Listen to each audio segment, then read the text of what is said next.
So this is part A of the Khoodeelaar television channel, World Exclusive Diagnosis of Fleet Street. Fleet as in the fleet of a ship, or a fleet of ships. And this is Fleet Street, a street in central London, not far from the Anglican Cathedral, St. Paul's Cathedral,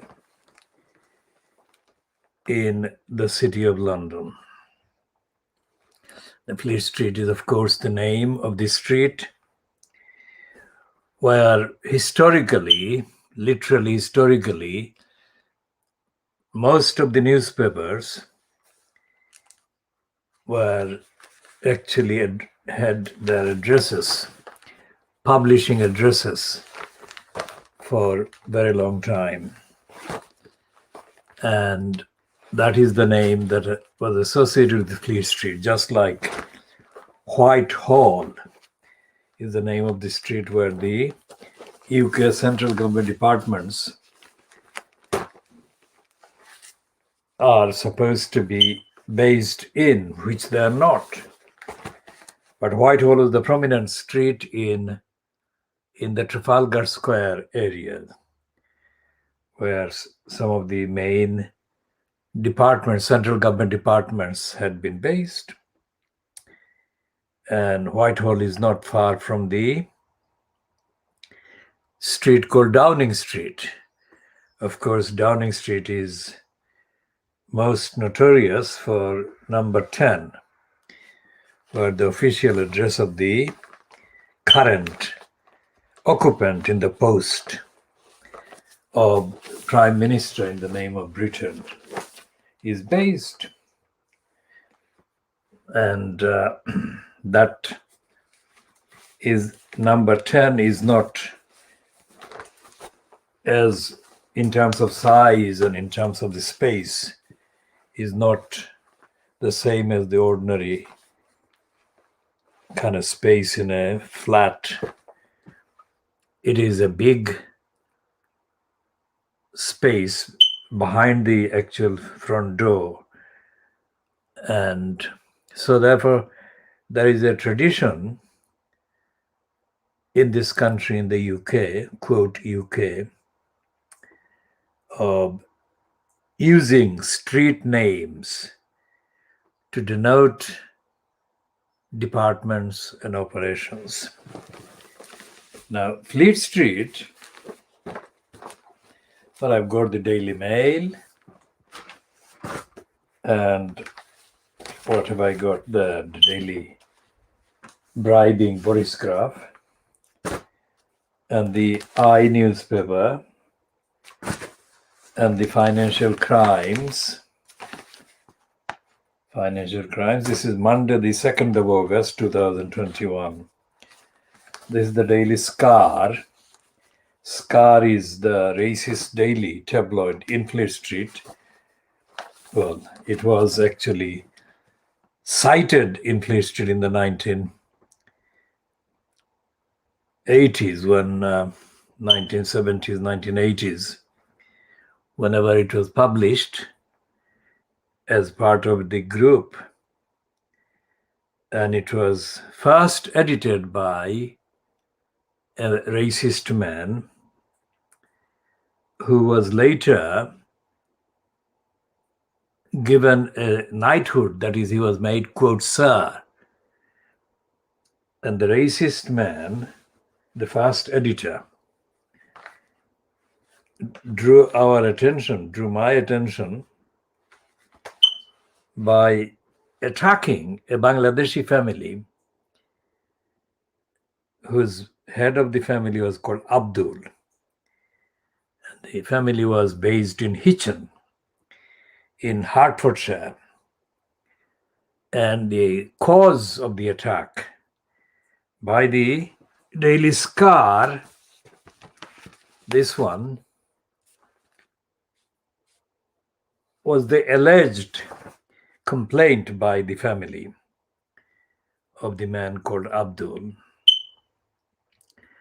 that the council housing that they had been given, the flat, the accommodation was not big enough to accommodate the family.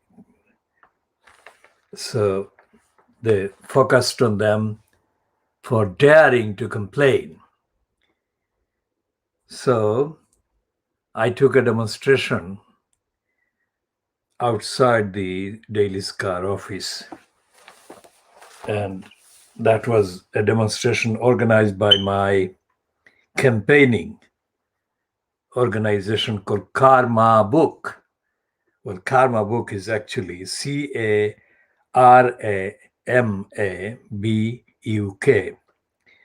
That is Campaign Against Racist Media Attacks Against the Bangladeshis in the UK.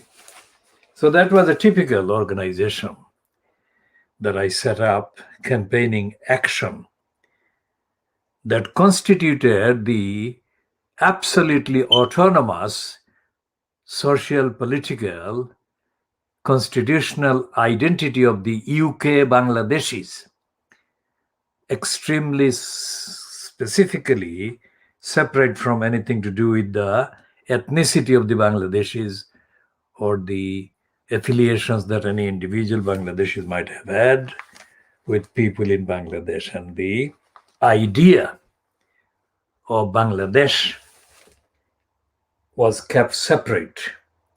We had nothing to do with the Bangladesh politics, party politics, or whatever. It was a battle to establish the identity and establish the rights of the Bangladeshi origin people based in the UK, most of whom, anyway, were either on their way to becoming naturalized British citizens or they had already been. So it was an identity that I created, and it is one of the unique things that I've created. The dignity and the entitlements politically and legally and constitutionally and democratically of a group in the ordinary UK demography, the group that consists of the people with Bangladeshi origin, but not necessarily born in Bangladesh and most certainly not carrying Bangladeshi citizenship. So that's the Daily Scar that I demonstrate against it. Demonstration was part of the series of events that I organized. And these were done in the 1980s. Now, the Times today has got two main items on the front page. One is the Tories' revolt over new crackdown on holidays. That is one. And the other one is social media giants fail to curb 90% of anti-Semitism. Of course, there is no similar kind of coverage about the behavior of the social media giants in relation to anti-Muslim or other racist contents and posts. And there is a rare piece on the front page of the Scum, which is about England footballer Tyrone Mings revealing that he needed therapy to overcome mental health problems during England's heroic Euros campaign. Tyrone Mings, 28, tells The Sun, "I had a tough time and I have no shame in admitting that." Now we shall go into the details of that in due course, but that's the headline. And the Daily Mirror is overexcited with the fact that the UK's foreign minister, Dominic Raab, has woken up, and that it has woken up against Iran. That's the kind of excitement, uncontrollable excitement by the Daily Mirror. And the Daily Mirror didn't and hasn't shown anything remotely comparable to that excitement. The excitement of finding that Dominic Raab is alive, and politically alive, that is. And the Beaverbrook legacy of corrupt, racist, Brexiteering, lying is on the front page of the Daily Express, which is the Beaverbrook. Boris is warned. One last chance to save summer. We shall talk about the holidays in detail in a separate section, because it is a sickness. When they talk about holiday and the summer, they talk completely brazenly in denial of everything. And the most important thing from our perspective is this: where they have all these reference to holidays, this affects a few million people at the most. And most of the many are excluded from any reference to the holidays. For a start, holidays are expensive. So whenever people go to holidays, they go to exotic places, and any holiday easily involves several £1,000s. And they don't refer, when they refer to the holidays, when they promote holidays, they don't talk about the income. They don't talk about poverty, and they don't talk about the wider impact of this obsessive kind of engrossed engagement, a fetish of holidays. And the Financial Times has got a detailed piece on page 2, but it's trailed on the front page. And it says, questions raised over Tory donors' millions. And this man is called Muhammad Haque. Muhammad is spelled Mohamed. So reading again, Muhammad Haque and his Russian partner have given £750,000 to the Conservative Party since 2017. He intends to spend a further £250,000 a year on a new organization to help run the party's relationships in the Middle East. A plan, he says, he has discussed with Prime Minister Boris Johnson. But new claims have raised questions over the origins of the fortune that has propelled him to a position of influence at Westminster.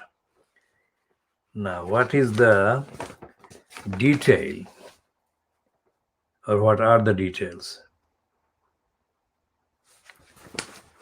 We shall look at the details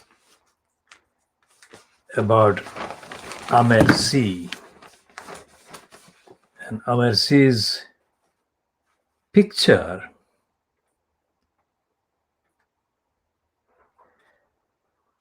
is captioned, "Party backers Muhammad Haque and his Russian partner Nadezhda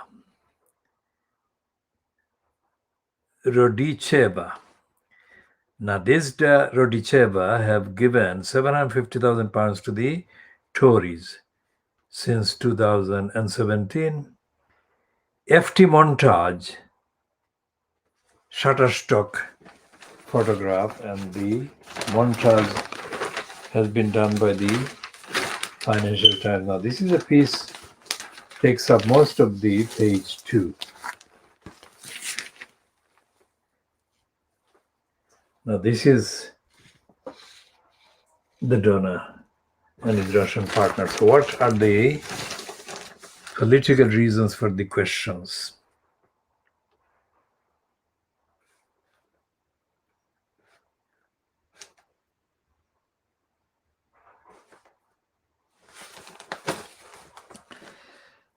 Haque disputes claims about 4 million payment from business owned by then Putin minister. So it's a kind of link is with the West targeting Vladimir Putin and his regime.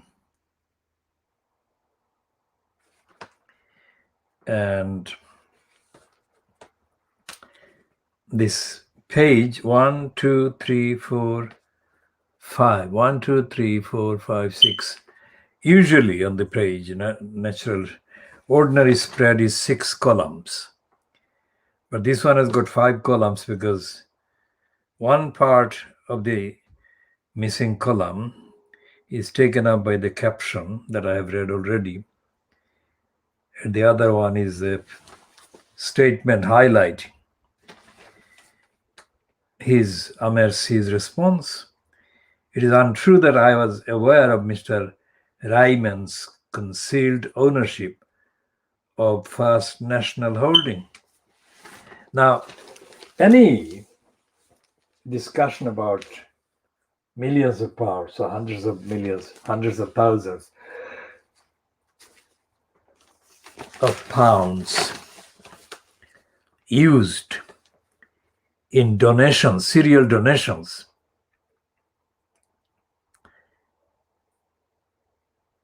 of necessity must entail a lot of information about the sources and connections of the funding. So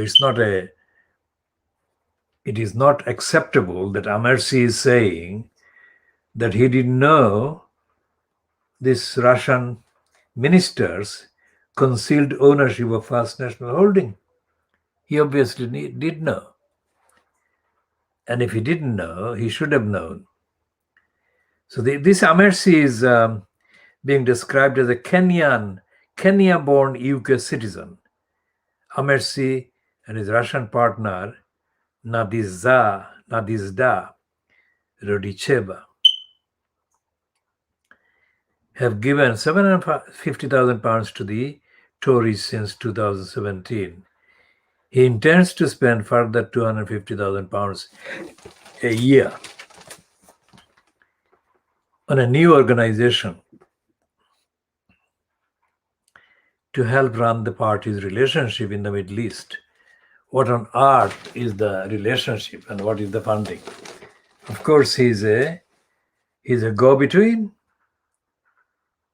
And what this particular thing is all about is the way that the crooks operate as agents and as lobbyists for various regimes.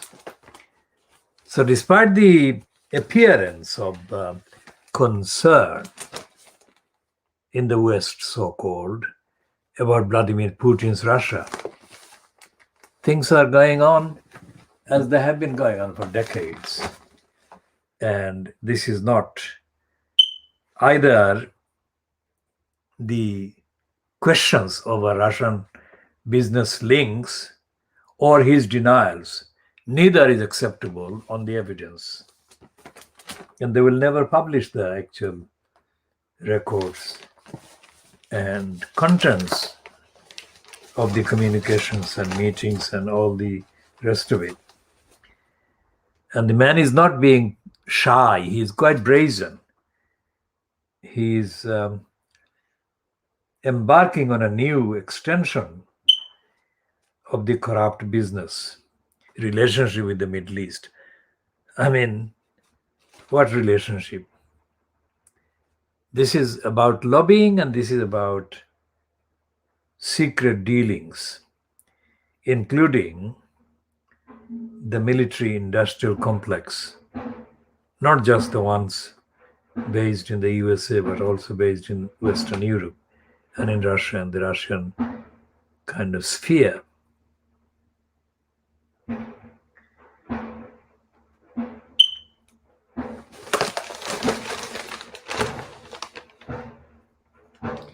And the financial crimes is not talking about Amer Sy's history or the history of the others like Amer Sy.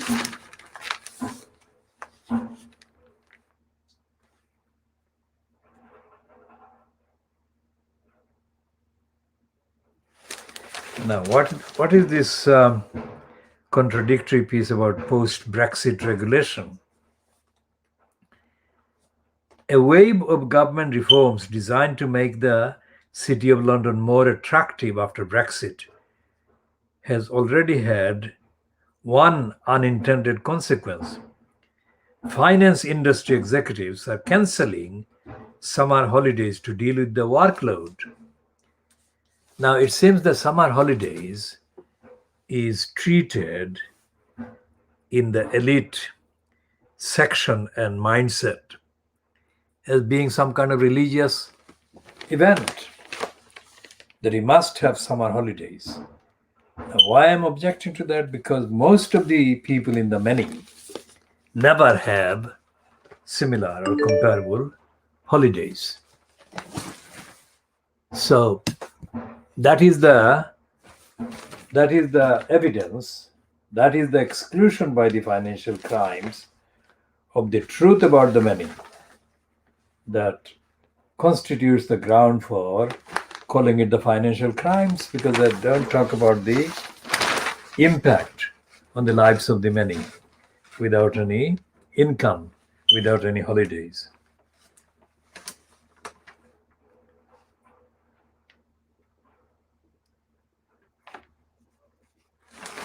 And there is a piece about the Olympics going on in Tokyo, in Japan, that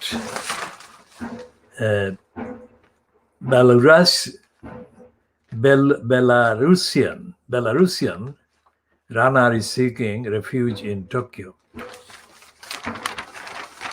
Because she says that she was taken to the airport against her will after criticizing coaches.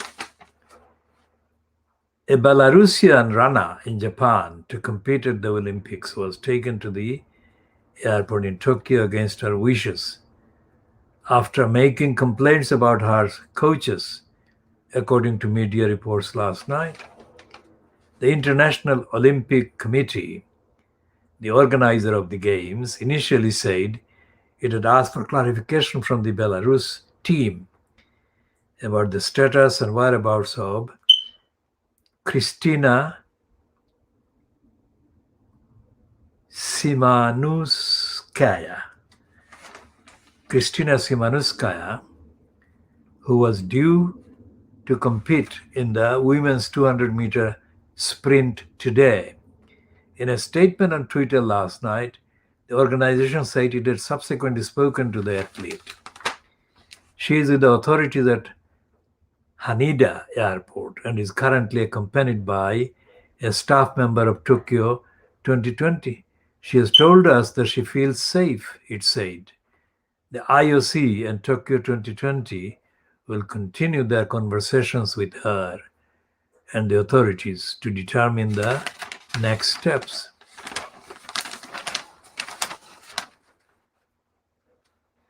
Belarus's dictatorial leader, Alexander Lukashenko, and his regime are widely seen as international pariahs after he fraudulently claimed victory in last year's presidential election and then embarked on a brutal campaign to suppress protesters and supporters of his rival, who just seen thousands beaten and jailed. So that is the kind of thing that actually takes place. Many of the defections that take place internationally are orchestrated to take place under covers of various games and international events.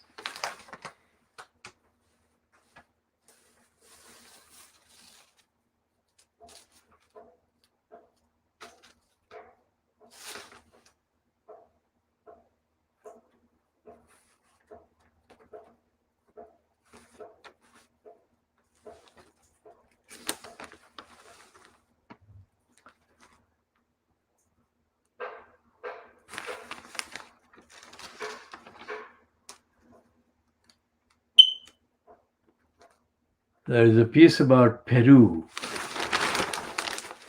in South Latin America with the heading, Peru's new president has plunged it into an instant political crisis. This headline, replacing the word Peru, could apply to so many countries in the world. It's not just Peru. And this is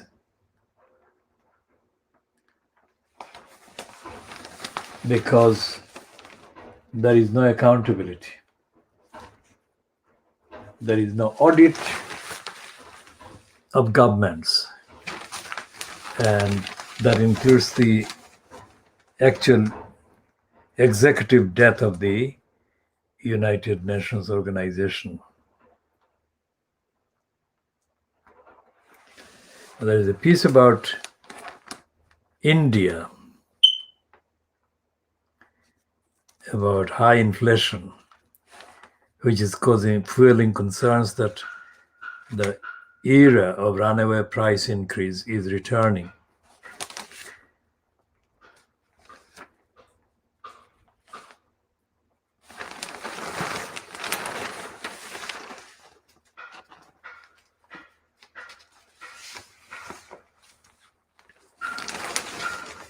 And all these items in the financial crimes are kind of cryptic pieces, like, for example, this one. It says companies and markets and how to lead. David Poritz and Alan Apoj, founders of Credit Justo. And it's headed the Mexican fintech that bought a bank. These are kind of pieces are intended to keep the public, the readers, the ordinary, the many, unable to see the various stages, how a fintech could buy a bank. What were the stages that they went through to acquire the necessary credit that would have been needed to buy a bank.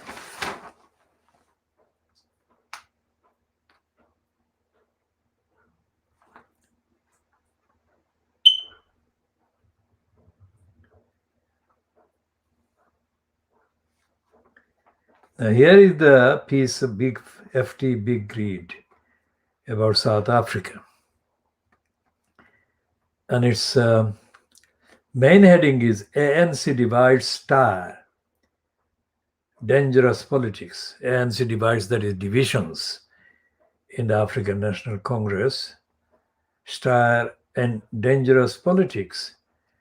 And it's a piece promoting Cyril Ramaphosa.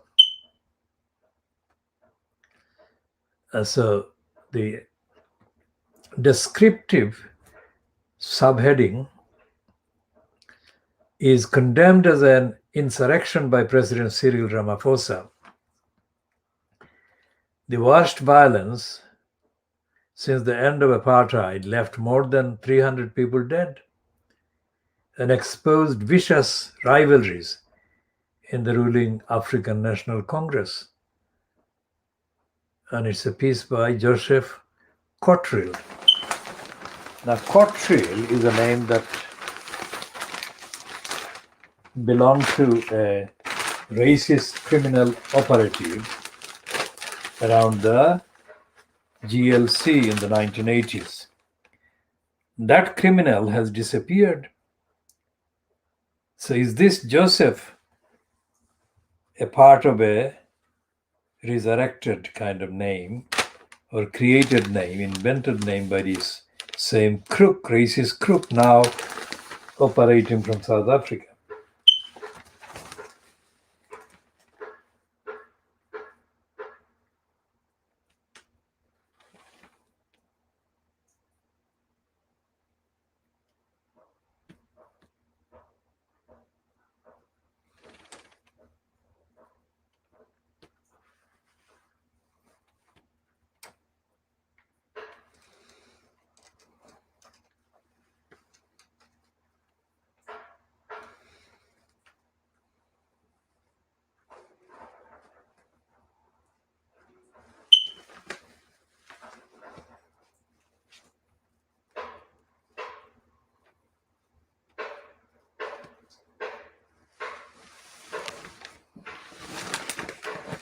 Well, this is a paragraph at the end of this piece, the whole page, the big read.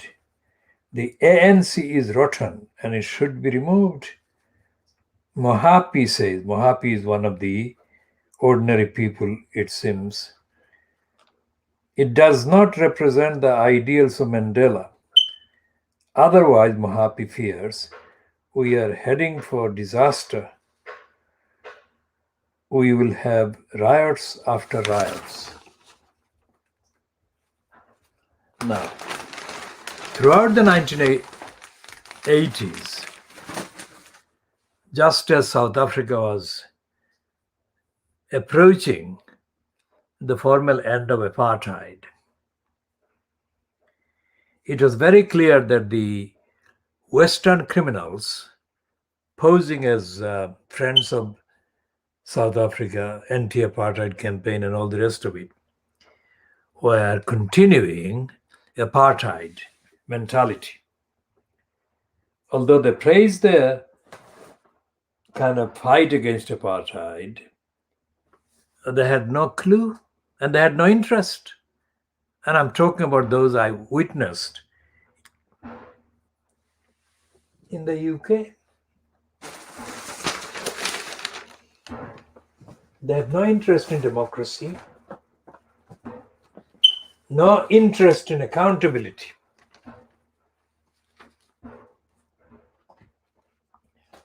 Now, look at the similarity of the name.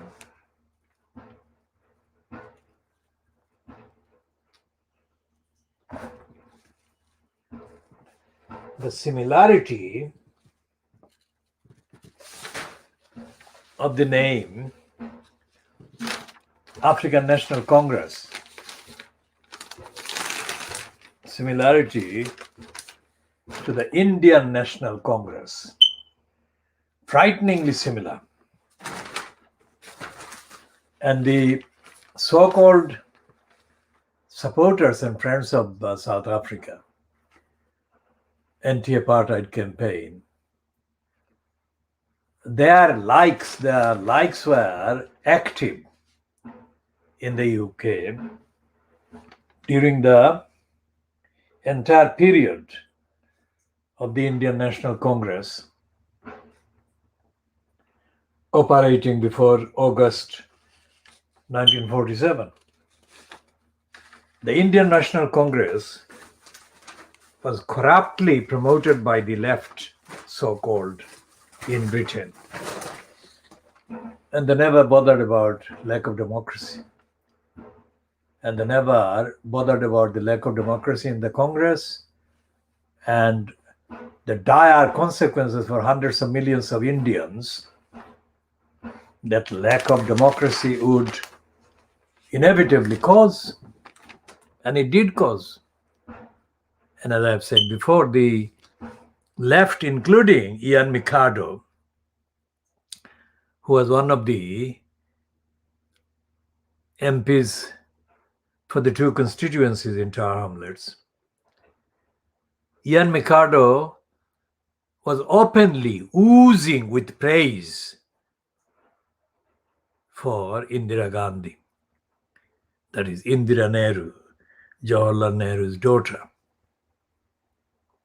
I mean, I spoke to Ian Mikado trying to establish what it was that he thought Indira Nehru represented in terms of upholding democracy for the people of India. There was no explanation from Mikado. There was no answer from Mikado. And this would apply to other so-called left in the British politics about Indian National Congress. And the failures of Nehru and the failures on the dictatorship of his daughter are mainly responsible for the disaster experienced by most of the people in India. Hundreds of millions of people in India.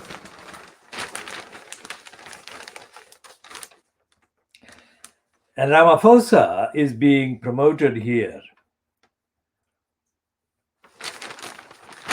without the financial crimes acknowledging the fact that for decades, the so-called anti-apartheid, so-called struggle in South Africa was devoid of the ANC being held to account and the ANC being prepared for delivering accountability, ethics, and morality and justice in a so-called post-apartheid South Africa.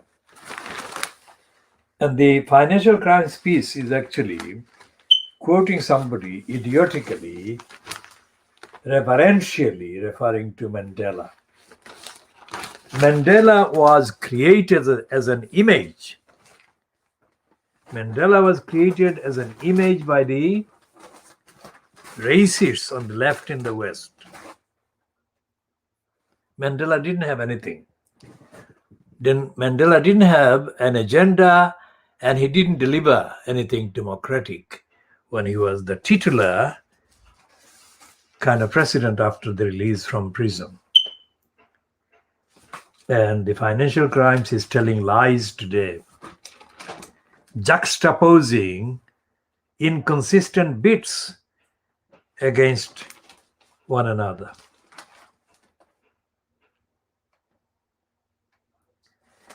And this idiot, the Leicester MP Conservative, Andrew Bridgen, is reportedly saying that Parliament should be recalled from its summer recess if ministers insist people prove their vaccine status to enter venues and events. And he is described as one of the 43 Tory MPs who have signed a declaration against the passports. Mr. Bridgen said, I think if government is serious about the threat of bringing in domestic vaccine passports, then of course Parliament should be recalled. This is a very serious infringement on people's people's liberties. It is basically unprecedented in this country. Now, this is on the same day that the Independent is the I newspaper. Let's say the I newspaper is running the front page today, that is 2nd of August 2021. The Tories are hit by poll slump, fall in their electability poll as Johnson suffers backlash. It's the same theme where Bridgen is quoted in the Daily Boris Graph. No, the Daily Beaverbrook. The Daily Express. And talking about the departure of the withdrawal of the American and British armed forces from Afghanistan, the I newspaper is talking about the Helmand capital in danger of falling to the Taliban. Now, all the coverage of the so-called foreign international events and affairs, all the coverage by Fleet Street is absolutely misleading and corrupt, in denial. When it comes to Afghanistan, it is, of course, in denial, deeply in denial of the impact of decades of occupation by the West that has been having on this country.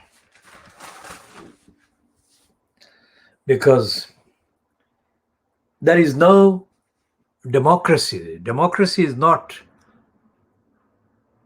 the topic in the news about Afghanistan, let's say. It's about Taliban. And when they do that, they leave out most of the ordinary people in Afghanistan. So they deny the existence of the many. And they don't tell readers or viewers or listeners what the many in Afghanistan have been doing for the last 50 years, let's say. And what help, if any, they have been offered by the so-called liberators. And this can be extrapolated to represent the role of the lying Fleet Street about the whole of the two continents, Africa and Asia. They don't talk about democracy. They don't talk about ethics and morality. And they don't talk about the role played by the campaigners on the grassroots in any of the continents, in any of the countries, anywhere. So Fleet Street is a perpetual street of lying parade, racism, and denial of the people of the continents. That's what Fleet Street does.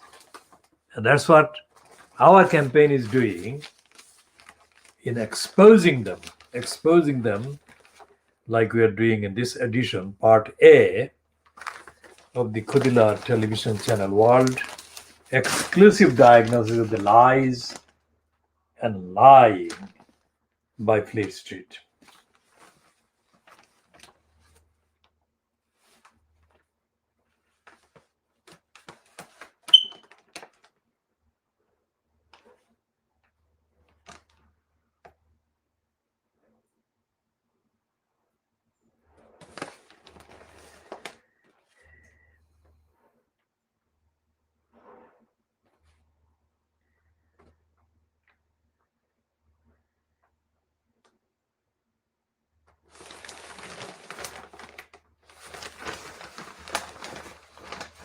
Okay, so what the Financial Crimes is doing, what is it doing on the editorial pages? Well, that one is, of course, the page 21 is just before the editorial page, which is page 22. And page 21 is about South Africa, we've discussed, diagnosed.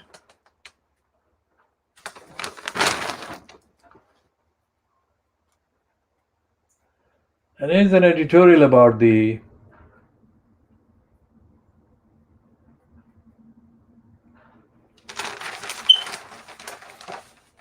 gas deal between the US and Germany.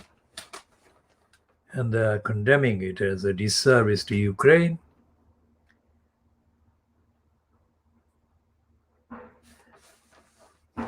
And the subheading to that heading, the US-German gas deal, is a disservice to Ukraine. The subheading reads, Russian threat to security. By that they mean security of the West via Ukraine. They're saying the Russian threat to security cannot be parked to focus on China. Parked meaning put on one side, not treated as an active engagement.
So the Financial Crimes editorial about US-German gas deal is a disservice to Ukraine is talking about the US and the EU kind of contest with Russia as well as China. And it's concluding that responding to the Chinese threat, that is threat to the West, so-called, means responding properly to the Russian threat, not trying to wish it away. Now, what they're doing here is what I said they have done for decades. They don't talk about the countries inside. They don't talk about what is the actual reality of lack of democracy in these countries. I mean, what is China, the Chinese state, to most of the people inside China? What is the Russian state to most of the people inside the Russian state? And they don't talk about that. They don't report that. They don't examine that. They don't relate to the actual impact of lack of democracy on the particular policy stance that either Russia or China takes or any of the other countries take.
So the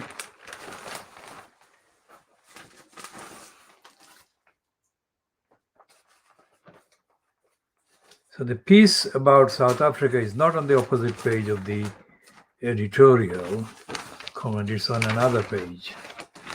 The opposite page to the editorial page is containing this one from this guy from Uttar Pradesh, Ruchir Sharma. Ruchir Sharma is disguising himself as a Morgan Stanley investment management chief global strategist. Where that places him is not explained, but he's given a platform and he's a lobbyist. And he's not the expert that he claims in so many of the so-called books he has supposedly authored.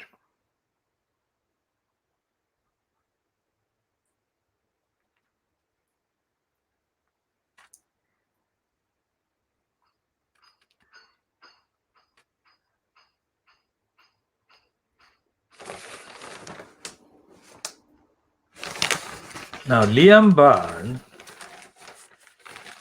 who is the self-confessed idiot who left that note in the UK Treasury saying there is no money left, is still a member of the UK Parliament and is still being described as a former chief secretary to HM, that is Her Majesty's Treasury, and chairs the Global Parliamentary Network on the World Bank and IMF.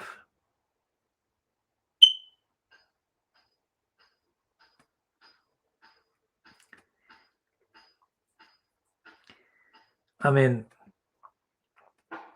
he is not a person to preach about morality and honesty, but that's what he's doing. We shall come back to Liam Byrne for a fuller discussion later. So this is on page 21, actually, page 21, that is the page before the Financial Times' editorial page. And as I said, the Financial Times, we have called it, renamed it Financial Crimes because it is actually a serial liar about the financial behavior, how people make money, how they make billions, and how they con the ordinary people. That is what the Financial Crimes does. So we have the Daily Mail here, which has got a grotesque contradiction in the page because it's an admission, but it's not admitting, literally not admitting the fact that this is a consequence of the kind of policy of keeping the NHS unprepared, the policy that has been in place, in operation for 70 plus years.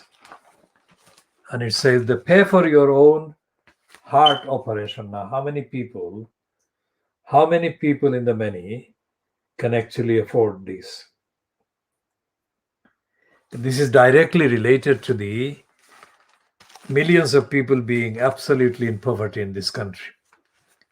How can they pay for this complicated operation at all? They can't.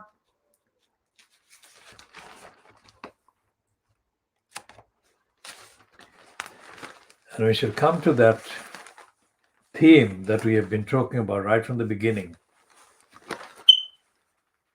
about the NHS being kept unprepared as the mess, Boris Johnson fronted mess over COVID-19 has exposed every day. Now we shall come to that. Now they got an 18-year-old girl. What they're doing now is kind of advertising the attractiveness, supposed attractiveness of getting the vaccine by parading teenage girls like this one, which is 18 years old. And she has got an Eastern European name. This is brazen corruption. And this is the thing that the Fleet Street press does.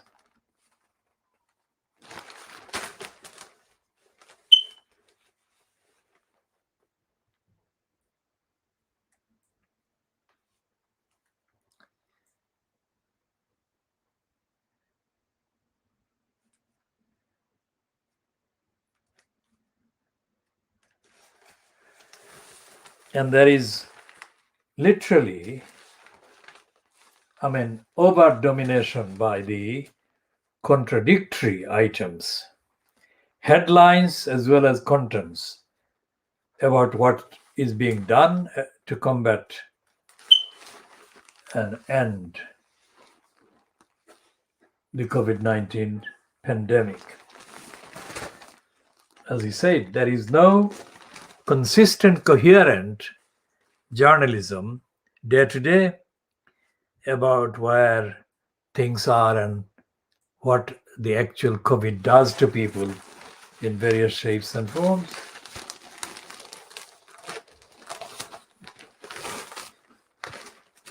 So Dominic Lawson, we have tweeted several items about the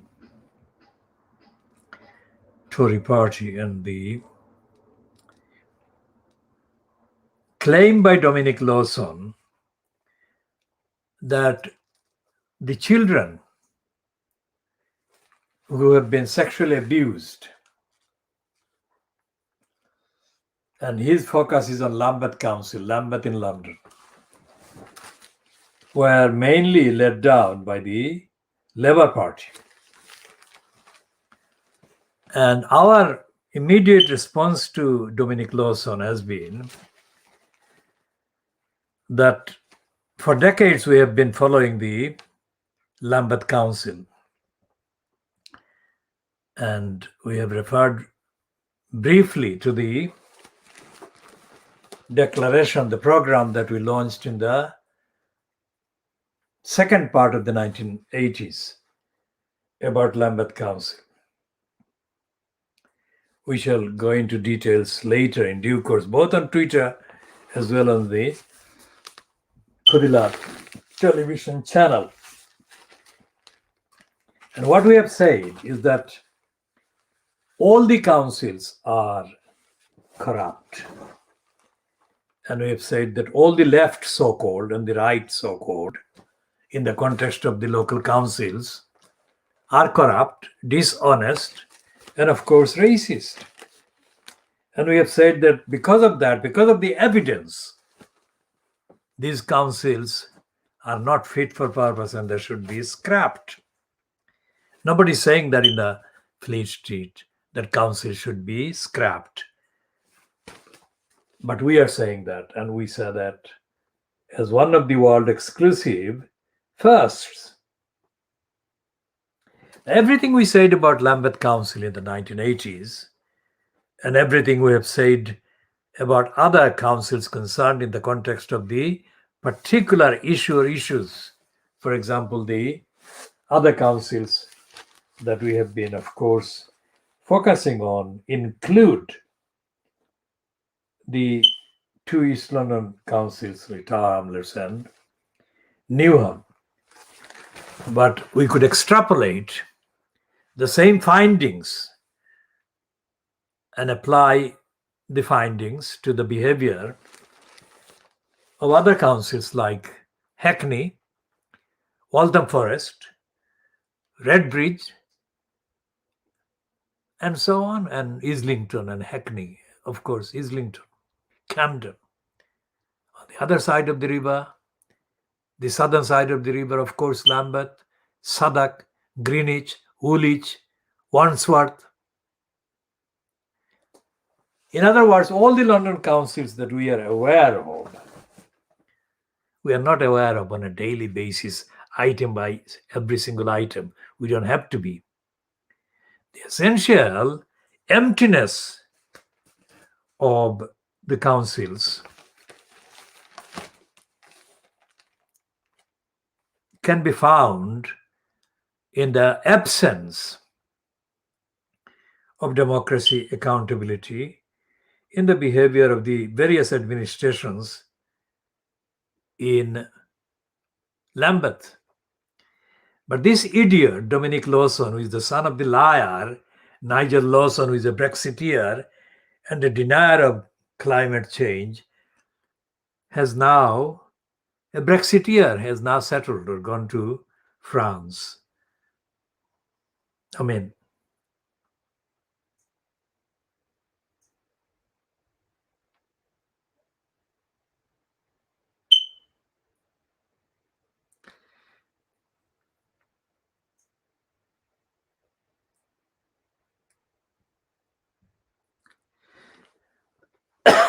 and this Dominic Lawson piece,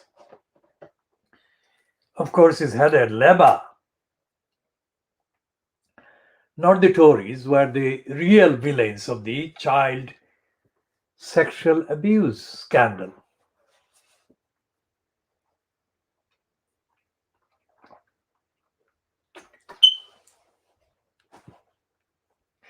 Because of that heading,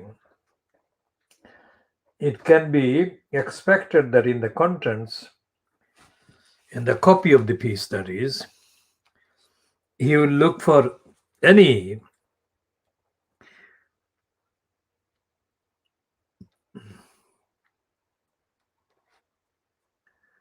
possible, quote, left councillor to blame for this child sex abuse scandal.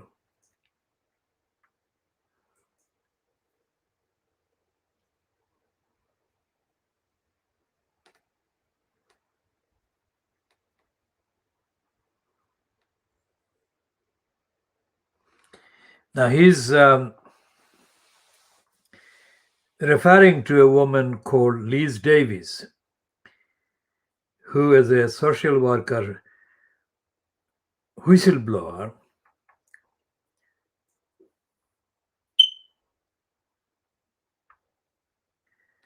apparently had a meeting with Jeremy Corbyn, an Islington councillor. And she is referred to here as Liz Davis told Adams meaning one of the so-called investigative reporters of the Daily Mail, Guy Adams. So reading that paragraph by Dominic Lawson again, as Liz Davis told Adams, despite the fact that she had given Corbyn a thorough briefing backed up by other social workers. After that meeting, we never heard another thing. Whenever I saw Corbyn afterwards, sometimes years later, at Stop the War marches and events like that, I would always go up to him and say, "This scandal is still going on, Jeremy." He would be very polite, but never seem to do anything. Now, remember what I have said about Corbyn. I've said about Corbyn that he is intellectually challenging or challenged, that he is intellectually unfit for purpose. That's not something I want to say, but that's the only way to describe Corbyn's fitness. Jeremy Corbyn is intellectually unfit, also ethically unfit, as this shows, because Corbyn has not opposed council corruption. That's the point. And the fact that he hasn't, and the fact that neither Liz Davis, this source, or this, source that Dominic Lawson is quoting, shows that they haven't got a clue as to what they're talking about. Councils fail. London councils, the one thing that is common among them, between them, is that they fail their duties in every field, every department, every section, because the councils are the agents used by the UK central government for various services. Quite apart from those, the councils have the moral, ethical, legal duties. And the fact that so many children for so long have been abused under the kind of so-called watch of Lambeth Council is not an exception. Islington is the same, Lambeth is the same, Southwark is the same, and what Lawson is not saying is that they are all unfit for purpose, and that doesn't have anything to do with the party political ideology. Is the construction of the councils, the setup, the bureaucracies that are unaccountable. And of course, by definition, most of the evidence that I have, most of the evidence the Khoodeelaar campaign has, most of the evidence that our various campaigns have had about Tower Hamlets, time and again, the evidence is absolutely undeniable that the councils have no structure, and the council have no requirements, and the council have no personnel that are morally committed. We shall come back to the staged trial, political trial of Keir Starmer, disguised as Afsana Begum, and we shall continue to explore and examine each of the components, each of the evidence that has been published and publicly got across during the staged trial, to highlight the intensity and the extensive nature of corruption, criminality, illegality by Tower Hamlets people at every level, councillors, council employees, and those holding positions like the corruptly inflicted post of corrupt mayor.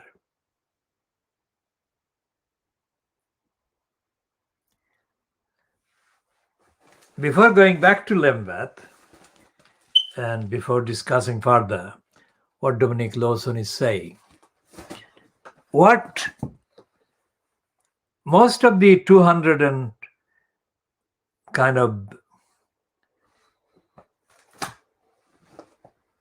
most of the 250 or 260 published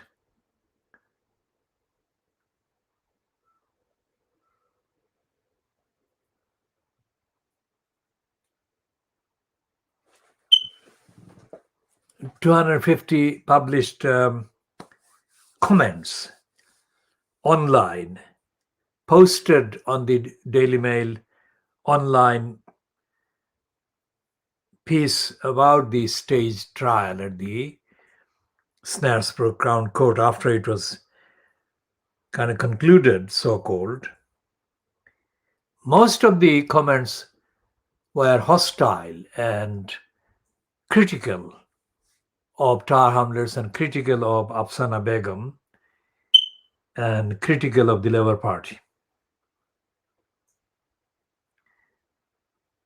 Now, these people posted the comments from wherever they did post, and nobody knows how many of them were politically motivated, and how many of the posted comments were actually allowed to go online by the Daily Mail, because the Daily Mail supports the Conservatives and wants to see a condemnation on the piece by commenters. But essentially, whoever did the thing, the commenting must have included significant numbers of people who were nothing to do with any political party, but were outraged that the jurors found Afsana Begum not guilty. Why? Because the published accounts of the allegations of fraud, dishonesty, etc., against Afsana Begum clearly showed that she knew what she was doing and she was looking for an excuse to blame anybody. Now, it is not the custom in this country to publish details of jurors' thinking. So we don't know what the jurors were and who they were in terms of the kind of affiliations and how the jurors were checked. I mean, that would necessitate a very long investigation to establish as to how the jurors were selected. But what we do know is that the so-called defense lawyer came from the chamber called matrix chambers, very, very much linked with the Labour Party. And that, as I said yesterday and before, the various speculations, including in Private Lie, that if Afsana Begum was convicted and found to have actually been dishonest, then that would create a most likely prison term, causing her to give up being the incumbent MP. And that eventuality would actually lead to a by-election which would be challenging to Keir Starmer. That was not just the Private Lie, but others who speculated, including the television channels Sky News and the Independent, which is online. Now that was a reference to what happened in Batley and Span, that surprising kind of challenges might appear, thus upsetting Keir Starmer's leadership.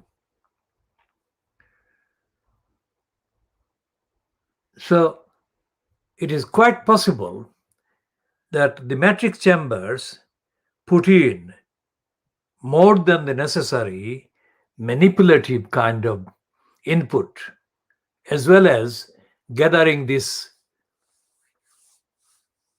collection of women, white women, that staged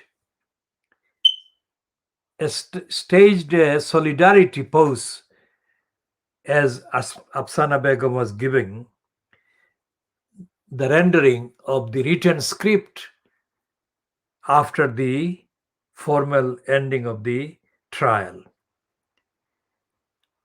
It's incredible. Afsana Begum didn't have an Asian woman or a black woman with her. Who were these white women? If, as John McDonnell claimed, that Afsana Begum actually represented the grassroots in the East End of London, how was it that the grassroots wasn't with her physically? These were strange women. Nobody knew who they were. Of course, they knew who they were. She knew who they were. But the public didn't know who they were. Where did they come from?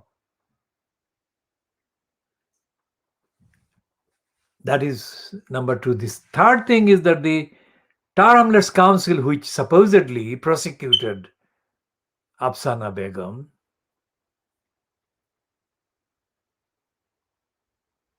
didn't actually express any dissatisfaction that she got cleared. Very significant. In the short statement that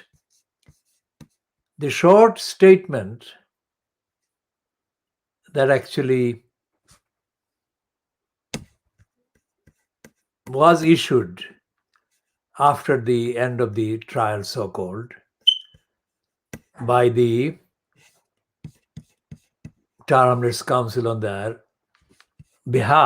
own behalf, in fact, expressed relief that Afsana Begum wasn't convicted. It said that the legal process had been gone through, and we fully accept.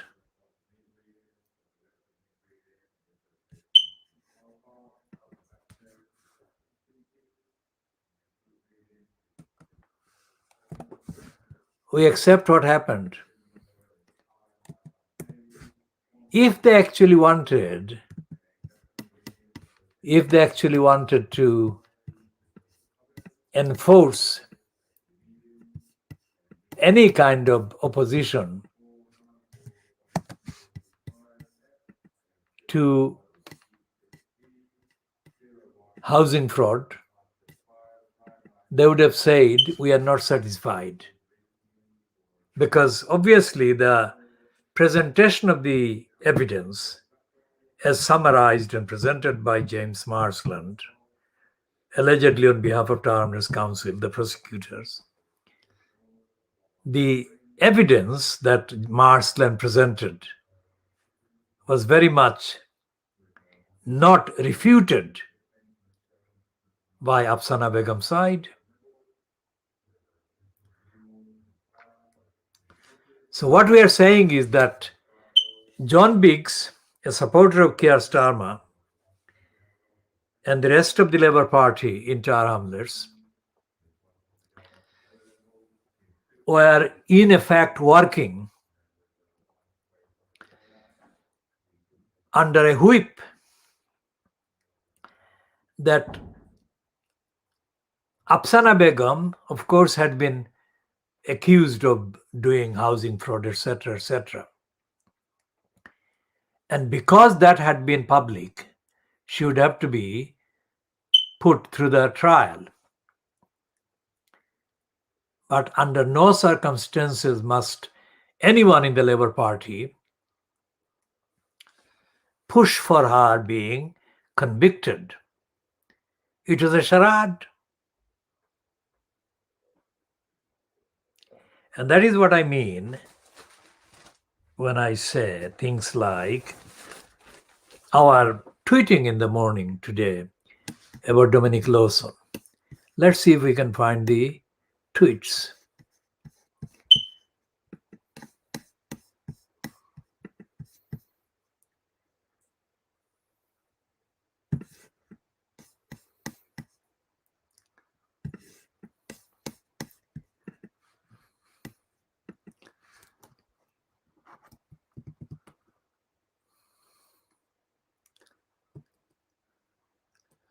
So here is 3 hours ago, we said in the tweet, Lambeth Council criminals, crooked,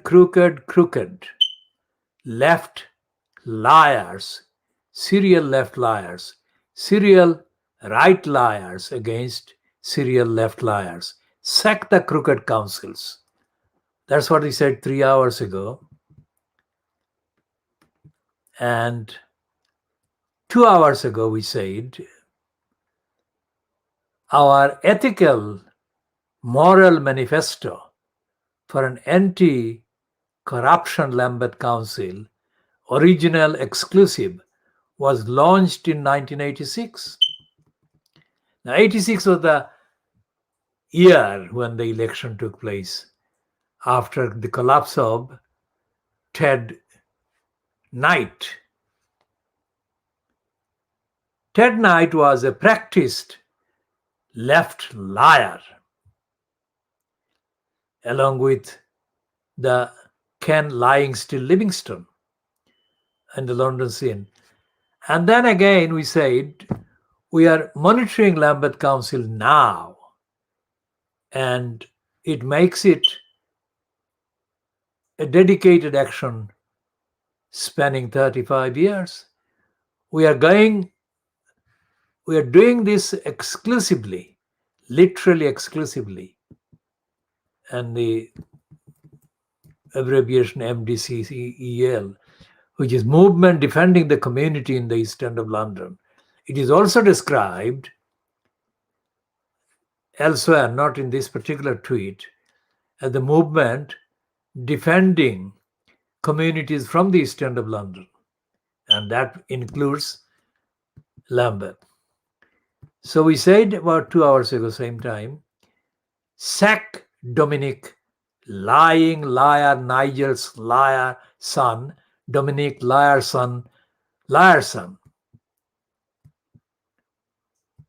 And that is true because, as we have been explaining, he doesn't talk about this Dominic liar, Nigel's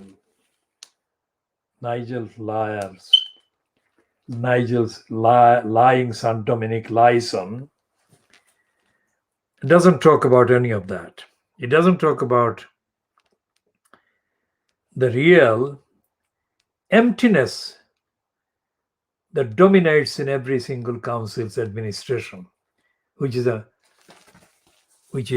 on the evidence, on the facts, absolutely justifiably describable, and should be described as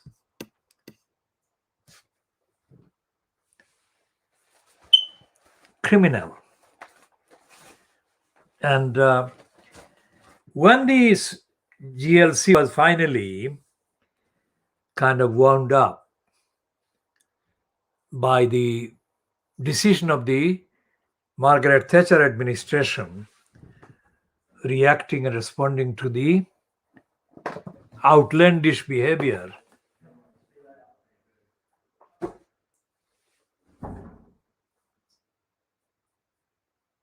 of the leadership of the Greater London Council in the 1980s, fronted by Ken Livingston, whose de facto deputy was John MacDonnell. The Spectator magazine, which is a very right-wing outlet supporting the Conservatives and very long-standing Conservative outlet that is.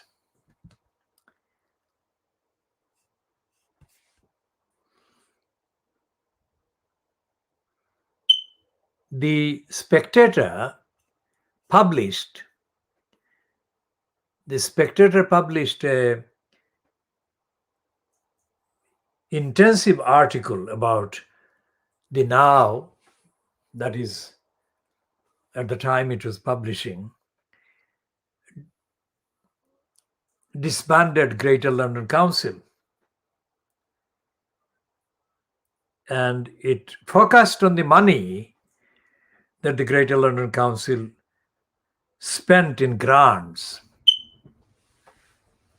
Now, as we have been saying for the last decades since the GLC was abolished, that the GLC corrupted many of the campaigns and many of the campaigning outfits operating in London by abusing the GLC money to give grants to those who would literally praise, endless praise stage events and praise Ken Livingston for no other reason but the reason that he had bribed them. Without that engagement with praising Ken Livingston, absolutely no connection existed between these groups and their individuals and the local communities, the abused to get the money from the GLC. And this happened in Tower Hamlets as well as in other areas. And in terms of the media, so-called, the crook Arif Ali manufactured two titles, one the Caribbean Times and the other the Asian Times, simply as fronts, as ways to justify hundreds of thousands of pounds from the GLC. And the Caribbean Times was nothing but a vehicle for several years for praising Ken lying still Livingstone with the most brazen disregard to the facts and to the actual reality. And there were others. There were other titles, but no one got the amount of money that Caribbean Times was given by Ken lying still Livingstone. And the Caribbean Times didn't represent the people from the Caribbean backgrounds in this country. The only way that the Caribbean Times kind of justifiably existed was by tokenistic references to things in the Caribbean, but not about fighting for democracy, accountability, let alone opposing crooks either in the Caribbean or among the Caribbean community in this country. So that was abuse of the GLC money that the Spectator magazine focused on. And the Spectator article also discussed, and it can be accessed if necessary, the funding given by the GLC to the Institute of Race Relations. Now, the Institute of Race Relations was a personnel kind of fiefdom, physically dominated by the Sri Lankan man who is now dead, and his white kind of partner.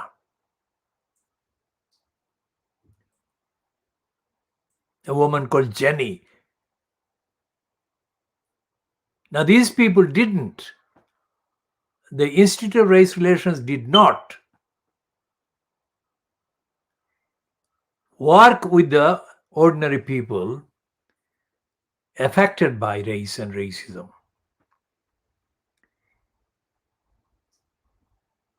So the Spectator article identified this Institute of Race Relations, which was corruptly overpaid by the crooks led by Ken lying still Livingstone.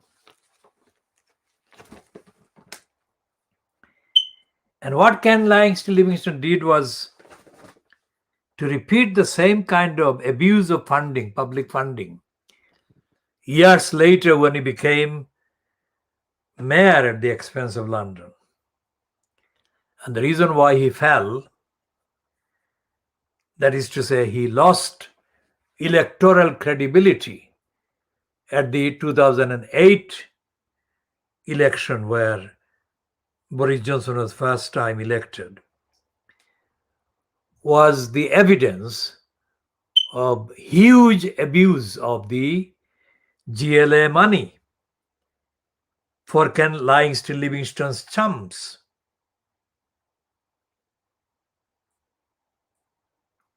So these are not fantasies, these are facts.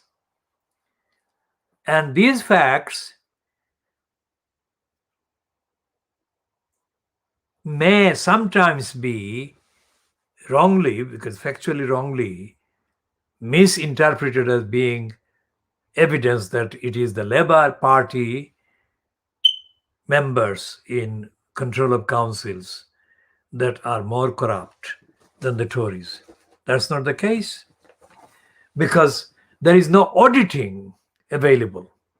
What I'm saying is my personal knowledge. I have been engaged in opposing corruption for decades. Full stop. That's what I do. But without the support of any institution, any organization that is funded publicly and personnel occupying those positions at public expense, without them doing the same thing as I am doing, corruption in the councils cannot be even noticed, let alone opposed. So what the trial of Keir Starmer for housing fraud at Snaresbrook Crown Court highlighted was that corruption in the councils and by the councils will not end. Because here was a list of very clearly understandable and understood kind of misconduct that were publicly stated against Afsana Begum. And she has been, quote, cleared. Where is it going wrong? If such a clear set of misconduct can be ignored and not a single statement made by either Term Council, the so-called prosecutors, or by the judge whom Afsana Begum in her script praised, which is very significant, is he by any chance related to Keir Starmer? This question and other questions about this whole charade of a trial will continue to be raised, should be continued to be raised, because the hundreds of thousands of people who are kept without a home, are denied home and housing by councils both in London and elsewhere in England, deserve justice. If somebody can do as Afsana Begum was alleged to have done, and she did not, according to the defense, she did not disprove any of the allegations.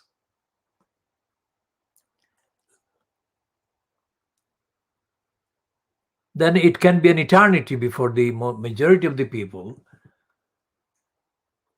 who are caused to be homeless and who are being obstructed from getting home through the councils will continue to suffer, and the lives will be continue to be ruined. There was no concern in the published statement by the Tower Hamlets Council about any of the allegations. They were absolutely ecstatic that the ritual was over. There was no mention of the housing crisis, the homelessness, the corruption, the impact of the corruption, the abuse by the councillors and council employees of the access to the mechanism inside the council and the housing operations, housing options, etc. And as I am doing this, on page 2 of the report Murdoch's come, there is this shocking further confirmation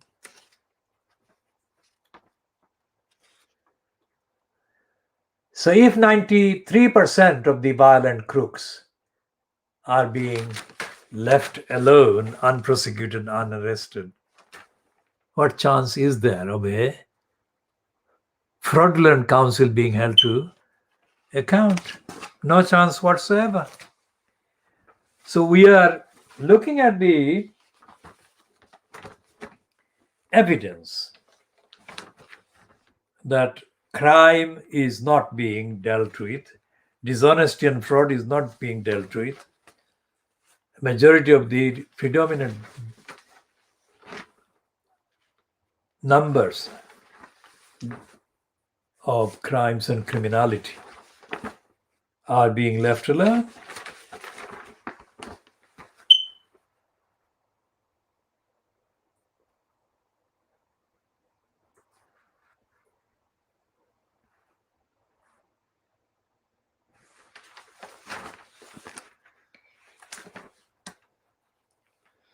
Now look at this heading in the Sun about Sidon. It says, Mom didn't mind Dad robbing banks. But when he started beating up us kids, that was too much. So there is an acceptance that it's okay to rob banks and loot banks.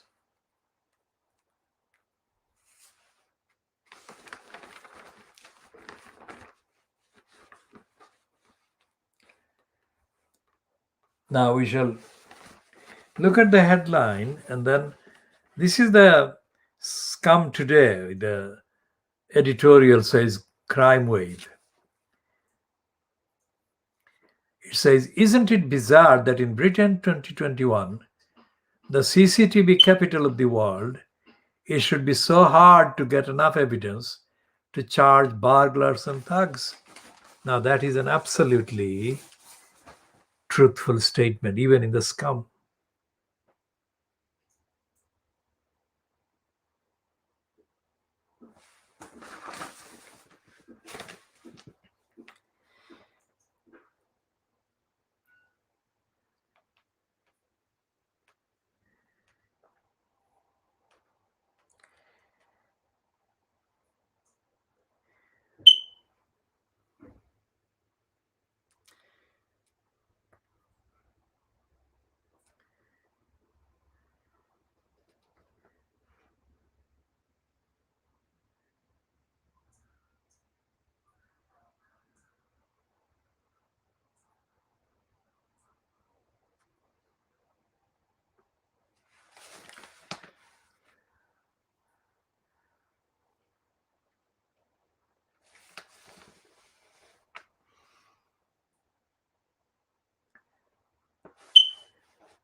So there is this piece about immigration being a pretty insoluble problem by the DNA racist liar Trevor Kavanaugh.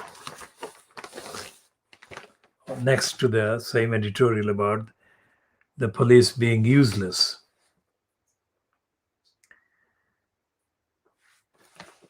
And the hate spieler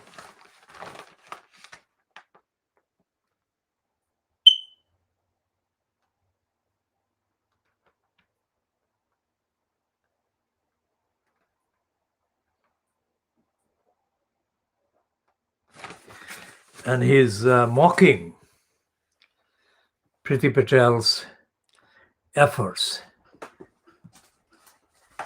to stop immigration.